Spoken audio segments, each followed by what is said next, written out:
the gorgeous, the beautiful, the expected Onyx Storm.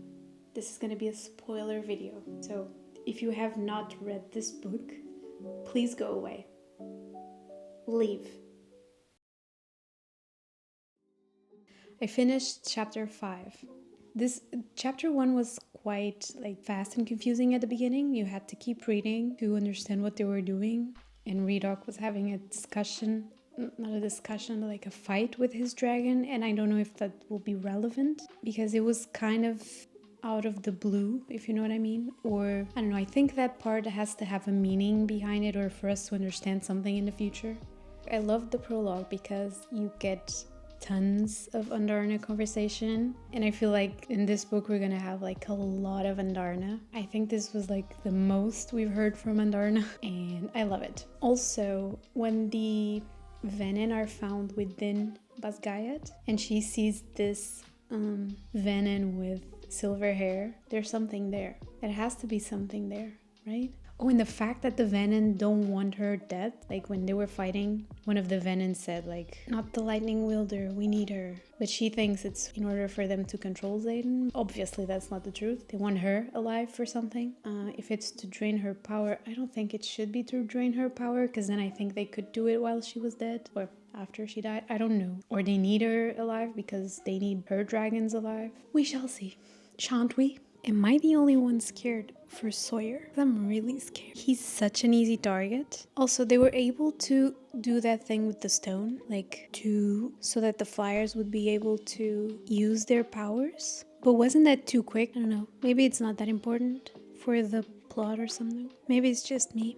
I am at the point where Violet is being charged with high treason. And by the way, where did Colonel Eidos came from? All of a sudden. He wasn't there, right? I don't think I missed anything. So he came back from where he was sent to in Iron Flame. He came out of nowhere. I need Xaden's reaction to what they did. I feel like he's gonna be proud. But obviously, now that she's charged with treason, do you think the heir of the throne that supposedly I've heard could be her ex is going to save her and Xaden's gonna be there? Sorry, I think too much. Let's continue. Eidos just told Dane that he doesn't have a son. How dare he? Violet had a nightmare. She was looking for pictures of her family and there was fire, right? And then they are aware that Marin's family is in danger in a city where they spotted smoke. Is this Violet's second signet? Has to be, right? What does that mean? Because in chapter 2 or 3, she and Xaden are able to see each other's memories. So I'm also thinking of the situation in the throne in Iron Flame. So I don't understand her signet, if that is also related. I am confused because I'm 99% sure that this is her second signet. I don't know exactly how it works or what it is. Because what is Marin? Marin is... we don't know. Because if Marin has an ability that is able to see the future, then that would make sense in case Violet went into her head. But then she saw herself. We'll see, right? I don't need to be debating. The answer is here. I just need to keep reading. This quote is amazing. So they're going to that city to retrieve Marin's family, and Violet and Taryn are ahead, and they stop, and then Violet sees the city and says ahead. And Taryn is yes, I too have eyes. Taryn being Taryn.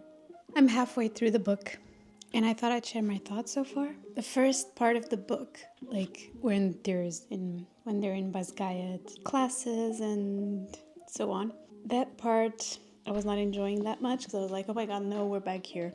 Then Professor Xaden, I wouldn't mind fighting with my signets with him, I would not mind that. Xaden is a softie, this book.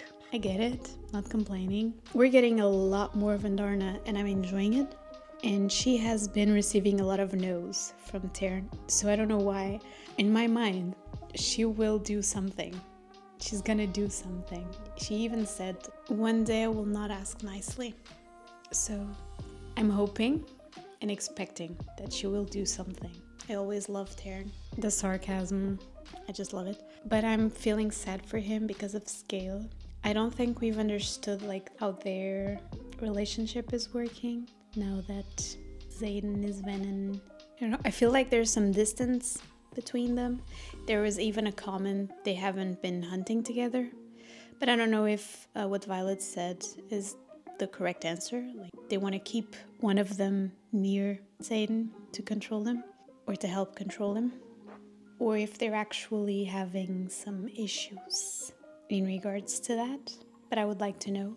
Like there's a point in the book where Violet has to unlock this book her father left her, and the clue is your first love, or the first love is never forgotten, something like that. And then Hayden said, we all know Ryder's first love is their dragons, and so by that logic, Xaden's first love is actually Sgale, and the fact that she's not talking to him, I feel really sad for that. I would like her to speak with Violet.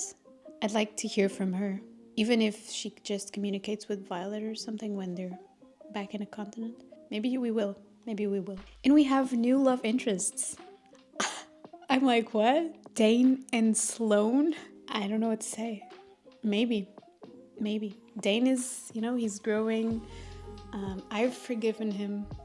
He's been helping a lot. No questions asked. So I support it. I'm here for it. And Mira and Drake. I feel like, I don't know. I feel that that's gonna be like so good. There's gonna be a lot of tension there. And I hope we see it. I hope we see it throughout the book and the coming books. If they don't, So now I'm at the part where they're in a new island. Or the first island. They just started their expedition and they're in their first island. When the vibe between Mira and Violet, I think Mira has something with her dad. Like maybe she feels that she wasn't good enough for her dad to leave her something. She's having trouble adjusting to it.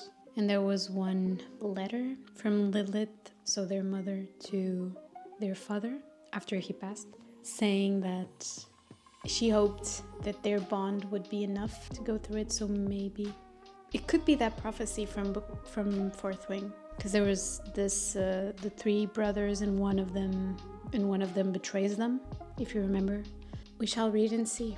So I just read this part where they're at the temple and everyone comes in robes and has silver hair, and then the new chapter says, guardians are no longer permitted to dedicate children in service to their favored deity. The decision to serve the gods for life must be made after the age of majority and of one's free will. Silver hair, dedicated to gods. Did Violet's parents made a deal with Malik or any other god? If I remember correctly, in Fourth Wing, we know that when she was born, yeah, she had some disease. I don't know if you remember, or if I remember. If that's right, maybe they did a deal with Malik, or whatever god, but I would guess it's Malik, to save Violet in exchange for her to serving him, and she doesn't know? It would make sense, but then she's trying to save people, not kill them. Let's keep reading, right? Mom. What? She never looked for him. Like, I want to see what's her excuse. What the fuck? Why did she only show up now? Well, she didn't show up. He showed up. He didn't even know she was there. But I want to see her excuses. I want to see what she has to say. I really do.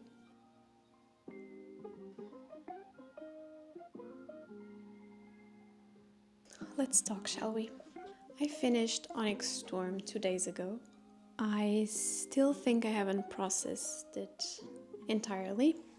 I need someone to talk to about this. Here's the deal. This book just took my soul in a way. I still can't believe how it ended, actually. I am still shocked.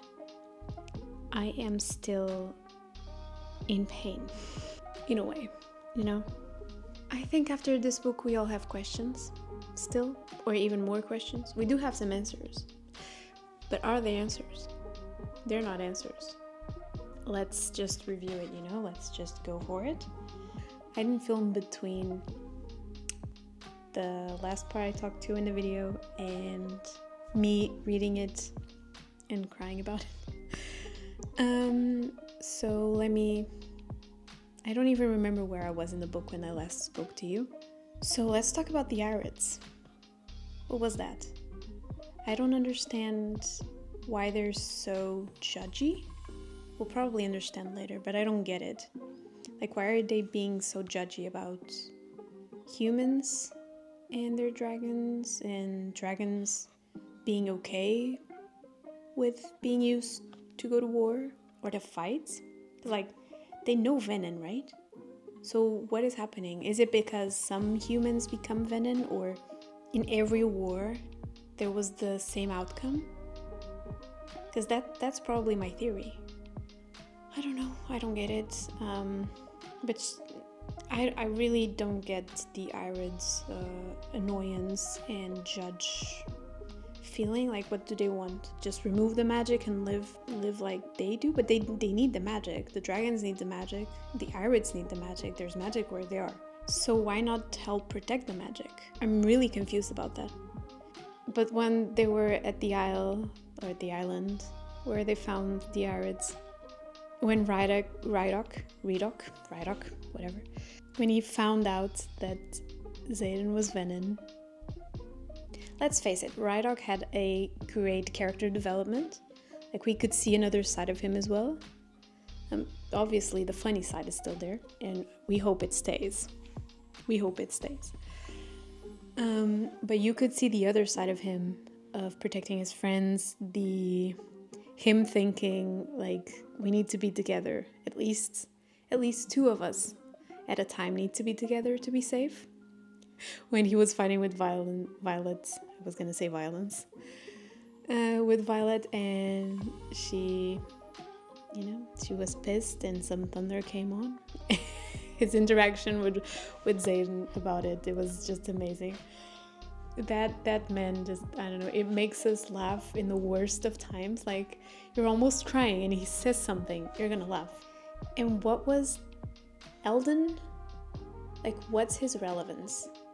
I still don't get why we have Eldon. Maybe he will be, useful in other books. But right now, like, other than making Xaden jealous, not complaining, I don't get why we have him. So I don't get why they're so mad that Xaden wants to save people and, allow them their entrance into Tyrrendor. Is it because venom might come in as well? But that can happen in Navarre. The last fight was intense, like really intense. I don't know if it was just me, but I was like, oh my god, just give me information. I was like skipping words. I was so nervous to know what was happening. The fact that someone became venom, like, what? And the fact that he said sibling, my theory is that it's Bodhi. Because the fact that the venom said to Bodhi, you're here because you want to save her. What? Okay, so my theory is that it was Bodhi who turned venom, because he says another sibling turning venom and the word he. So, Garrick, Bodhi, or Brennan. There were, to me, the only three options to become venom. The fact that Xaden wanted Bodhi to be in the chair. He wanted Bodhi to take over Navarre. By the end of the book, he married Violet so she could be the one taking over Navarre. So it's like, why would he need that if it wasn't Bodhi? He wouldn't need to do that. Also, Violet asked Imogen to remove her memory. Oh, and poor Imogen. What? Like, we lost Queen, people. But Garrick came and he said, I'm not gonna leave you. Garrick and Imogen, please. That was basically Onyx Storm. It was a ride. It was a wild ride. Let me know what you thought of Onyx Storm. This is all I want to talk about. But yeah, I'll see you in my next video. I hope you have a wonderful day.